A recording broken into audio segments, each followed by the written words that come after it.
Hello দর্শক, দেখেন কত সুন্দর সুন্দর দেশি বিদেশি বিভিন্ন রকমের ফুলের গাছ নিয়ে আসা হচ্ছে পুকুর পাড়ে লাগানোর জন্য। পুকুর পাড়ে একটা গাটলা আছে, ওই গাটলাতে লাগাবে এবং পুকুর পাড় দিয়ে লাগাবে। আসসালামু আলাইকুম, আমি এখন অবস্থান করতেছি কিশোরগঞ্জ জেলা বাইজিতপুর উপজেলা দিঘির পাড়, এটাকে ডাকবাংলো মোড় বলে। এখানে সুন্দর একটা বিশাল বড় দিঘি আছে। এই দিঘির পাড়ে সৌন্দর্য বৃদ্ধি করার জন্য বাইজিতপুর উপজেলা ইউনূস স্যার এই সুন্দর সুন্দর ফুলের গাছগুলো নিয়ে এসেছেন এখানে রোপণ করার জন্য। এই জায়গাটাকে বাইজিতপুর উপজেলার নাবি বলা হয়। এখানে সুন্দর একটি দর্শনীয় স্থান আছে এবং খোলামেলা একটা পরিবেশ আছে। বিশাল বড় একটা ফুটবল খেলার মাঠ আছে, এখানে ডাকবাংলো আছে এবং সুন্দর একটি লাইব্রেরি আছে, যেখানে বিভিন্ন পেশার মানুষ এসে জ্ঞান অর্জন করার জন্য লাইব্রেরিতে আসে। এই লাইব্রেরিটা বিভিন্ন সময় বিভিন্ন কারণে দীর্ঘদিন বন্ধ ছিল, তো বর্তমান ইউনূস স্যার এসে এই লাইব্রেরিটা পুনরায় চালু করে। তো দেখতে থাকেন কত সুন্দর সুন্দর ফুল গাছগুলো এখানে রোপণ করা হবে। পুকুর পাড়টা আসলে অনেক সুন্দর একটা জায়গা। আসলে গাছ কিন্তু সবাই পছন্দ করে, কিন্তু সবার গাছ লাগানো হয় না। তো আমরা সবুজ প্রকৃতি পছন্দ করার কারণে কিন্তু অনেক সময় টাকা পয়সা খরচ করে দেশের বিভিন্ন স্থানে দেশ বিদেশে আমরা ভ্রমণ করে থাকি, শুধু মনকে একটু প্রশান্তি করার জন্য, মনের একটু তৃপ্তির জন্য। তাই আসুন আমরা এই সৌন্দর্যটাকে উপভোগ করি এবং আমাদের আশেপাশে যেখানে সুযোগ আছে, জায়গা আছে, আমরা সবাই চেষ্টা করি বৎসরে অন্তত একবার অথবা দুইবার একটি করে হলেও গাছ রোপণ করি। এতে আমাদের সমাজ, রাষ্ট্র, পরিবার সব কিছু সুন্দরে ভরপুর হয়ে যাবে। দেখেন ভাইয়েরা কিন্তু কত কষ্ট করে সুন্দর করে গাছগুলো রোপণ করতেছে শুধু এই এলাকার সৌন্দর্যের জন্য।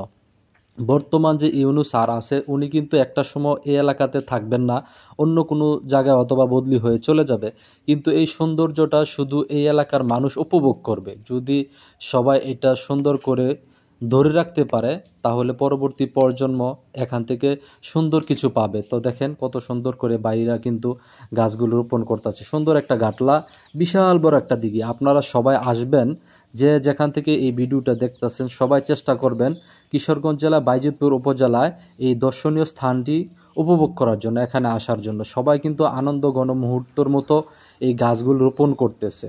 আসলে আমরা সবাই কিন্তু বৃক্ষপ্রেমী, সবুজপ্রেমী, কিন্তু হয়তো বিভিন্ন কারণে, ব্যস্ততার কারণে আমরা গাছ রোপণ করতে পারতেছি না বা সুন্দর সুন্দর স্থানগুলোতে যাইতে পারতেছি না। তো আপনাদের সবার দাওয়াত রইল এই সুন্দর স্থানগুলোতে আসার জন্য। দেখেন কী ধরনের একটা বিদেশি কলা গাছ রোপণ করতেছে, আর কত রকমের গাছ। আমি আসলে সবগুলো গাছের নামও জানি না।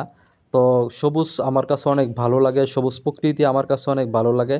তাই যেখানেই সবুজ প্রকৃতি পাই, যেখানেই সবুজের ছোঁয়া পাই, আমি সেখানেই ছুটে চলে যাই এই সবুজ প্রকৃতি উপভোগ করার জন্য। তো দেখেন এই গাটলা কিন্তু ভেঙে যাচ্ছিল, এইগুলো ঠিক করা হয়েছে। অনেক সুন্দর সুন্দর গাছগুলো রোপণ করতেছে। তো আমি একটা কথা আপনাদের সবাইকে বলবো, আপনাদের পরিবারে যতজন সদস্য আছে প্রত্যেকটা সদস্যের জন্য প্রতি বছরে 6 মাস অন্তর অন্তর একটা করে গাছ লাগানোর চেষ্টা করবেন। তাহলে দেখবেন যে আপনার আমার আশেপাশের পরিবেশগুলো অনেক সুন্দর হয়ে গেছে। তাহলে আমাদের অনেক সময় দেখা যাচ্ছে টাকা খরচ করে বিভিন্ন জায়গায় যেতে হবে না, আমাদের আশেপাশের সৌন্দর্যগুলো আমরা উপভোগ করতে পারবো। তো অনেক সুন্দর লাগলো, অনেক ভালো লাগলো। সবাই প্রাণবন্তভাবে কাজ করতেছে ফুল গাছগুলো রোপণ করার। যে দেখেন পুকুর পাড়ের সাইড দিয়ে কত সুন্দর করে গাছগুলো রোপণ করা হয়েছে। আসলে পুকুর পাড়টা অনেক বিশাল বড় একটা পুকুর, এখানে দেশি বিদেশি বিভিন্ন রকমের মাছ চাষ করা হচ্ছে।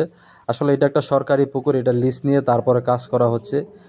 তো এই গাছগুলো যখন এখন নতুন রোপণ করছে, কিছুদিন পরে গাছগুলো বড় হবে, ফুল হবে, তখন সৌন্দর্য কিন্তু ভরপুর হয়ে যাবে, যা এই এলাকার সৌন্দর্য আরও 10 গুণ বাড়িয়ে দিবে। তো ইউনূস স্যারের একটি কথা, যে আমি এখানে থাকবো না, এই সৌন্দর্যগুলো আপনাদের জন্য। তো আপনারা এই সৌন্দর্যগুলো ধরে রাখবেন এবং এই সৌন্দর্য উপভোগ করবেন। তো সবাই গাছ রোপণ করবেন, গাছ নষ্ট করবেন না। যদি সম্ভব হয় সবাইকে উৎসাহিত করবেন সুন্দর সুন্দর গাছ রোপণ করার জন্য। এখানে সেই সুন্দর একটা মাঠ আছে, প্রতিদিন বিকালবেলা খেলা হয়, সবাই আসবে।